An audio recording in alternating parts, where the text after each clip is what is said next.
Shalom saudara, saya pernah menerima surat cinta dari kekasih saya yang sekarang menjadi suami saya.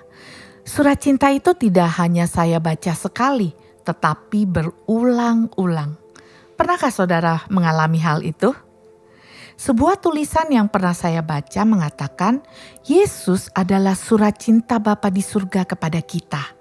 Karena itu, salah satu cara kita menunjukkan dan merespon cinta Tuhan adalah dengan bergembira dalam membaca firman-Nya, bergembira dalam membaca Alkitab. Dalam Yohanes 14 ayat 15, Yesus berkata, "Jikalau kamu mengasihi aku, kamu akan menuruti segala perintahku." Kata Yunani menuruti dalam ayat ini adalah tereo. Kata ini mempunyai pengertian bahwa kita harus terus memperhatikan, berfokus, dan berpegang teguh pada perintah-perintah Tuhan itu. Yesus rindu agar kita menyimpan firman-Nya di dalam hati kita, berpegang teguh, berfokus, dan melakukan firman Tuhan dalam hidup kita. Tapi saudara, ada beberapa orang percaya berpendapat bahwa kita tidak perlu melakukan sesuatu apapun untuk Tuhan.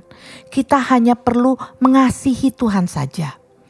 Mereka ini khawatir kalau syarat menuruti atau melakukan perintah Tuhan akan membawa pengertian seolah kita berusaha untuk mendapatkan kasih Tuhan melalui perbuatan kita yang mengarah pada legalisme. Namun Yesus mengajarkan bahwa kita tidak dapat memilih antara mengasihi Tuhan dan menuruti melakukan perintah Tuhan. Tetapi sebaliknya, kita harus memilih keduanya. Dalam Yohanes 14 ayat 21, Tuhan berkata, "Barang siapa memegang perintahku dan melakukannya, dialah yang mengasihi aku. Dan barang siapa mengasihi aku, ia akan dikasihi oleh Bapa-Ku, dan aku pun akan mengasihi dia dan akan menyatakan diriku kepadanya." Perintah-perintah Tuhan dalam Alkitab adalah cara-cara praktikal bagi kita untuk menunjukkan kasih kita kepada Allah dan kasih kita kepada sesama.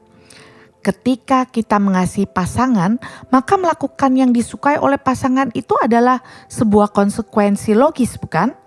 Demikian juga konsekuensi logis ketika kita mengasihi Allah, maka kita akan menaati hukum Allah, menuruti hukum Allah. Itu bukan menjadi keterpaksaan, tapi menjadi kesukaan bagi kita. Itulah sebabnya Daud pernah berkata, "Betapa ku cintai Tauratmu," dan juga berkata, "Kurenungkan firman-Mu sepanjang hari." Nabi Yeremia juga menyatakan di dalam Yeremia 15 ayat 16, "Jika aku bertemu dengan firman-Mu, maka aku menikmatinya. Firman-Mu itu menjadi kegirangan bagiku dan menjadi kesukaan hatiku." Hari ini, mari kita menyelidiki hidup kita. Apakah kita mengasihi firman Tuhan? Apakah kita bergembira dalam firman Tuhan? Apakah kita memperhatikan, berpegang teguh, dan menuruti firman Tuhan? Apakah kita juga menuruti perintah-perintah Tuhan sebagai bukti kasih dan pengabdian kita kepadanya?